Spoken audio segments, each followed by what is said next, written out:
What does it mean to build a future-proof business? Future-proof business is one that tops the charts in the good times and struts through storms like it's got an umbrella made of Kevlar in the tough times. Never misses a beat. I'm sure you know the company Intuit, right? Oh, of course. I mean, everybody does. I drive past their office and Plano all the time, and big headquarters there. I mean, based in California, of course, big presence in Texas. But odds are that you use them.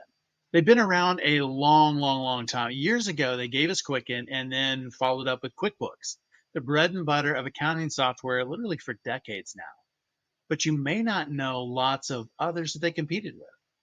Some softwares were better.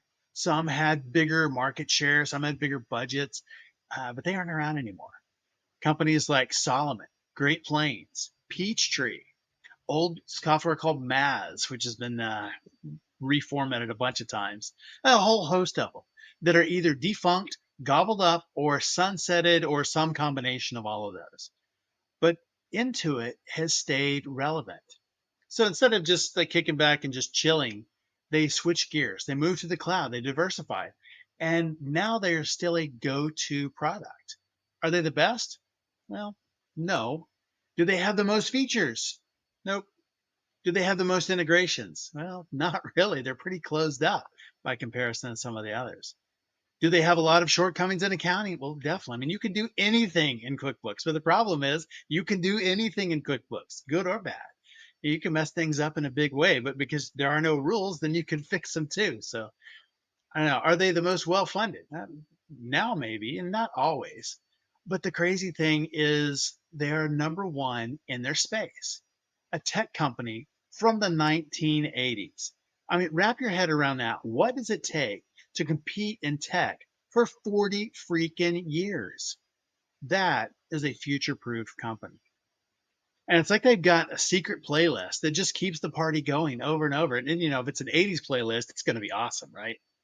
So, what is their formula, and how can we learn from that and make it ours as well? First up, think fundamentals. Imagine your business is a vintage turntable. I mean, records have made a big comeback, and there's a trend that I never expected, right? On a record player, the needle's got to be just right, or else it's just noise. It takes a rock solid business model, and that's your record. And customer focus, that is your needle, and it takes both of those. Every week I see business models that are just completely scratched up. They're unplayable. They're outdated. They're built on bad assumptions.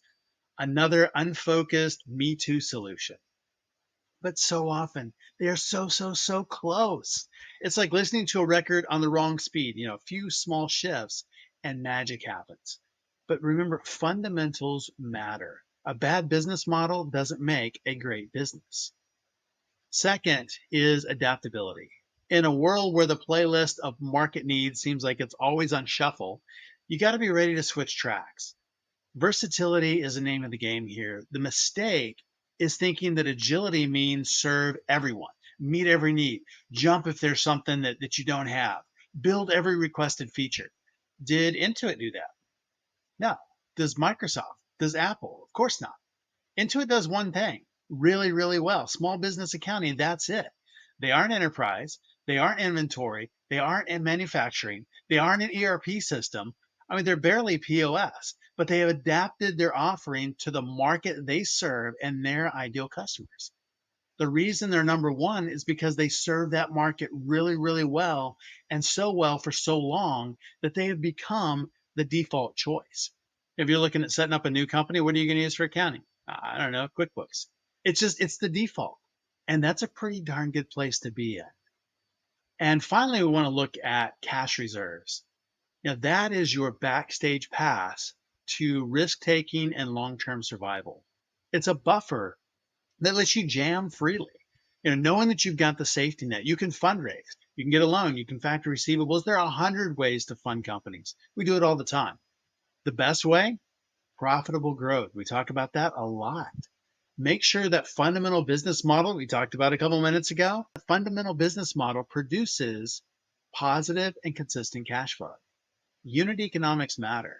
The idea of growth at all costs, it's dumb. No, you got to have a smart business model. Growing smart matters. Being capital efficient is smart, even when money's free flowing. It's certainly harder when money's free flowing to have that restraint and really grow smart. Future proof is where it's at. I'm telling you. Are you ready to create a business that's not just a one hit wonder, but a chart topping legend? Hey, others have done it. Now it's your set. It's your time to rock the stage. Let's build companies that don't just make noise, but make history for decades.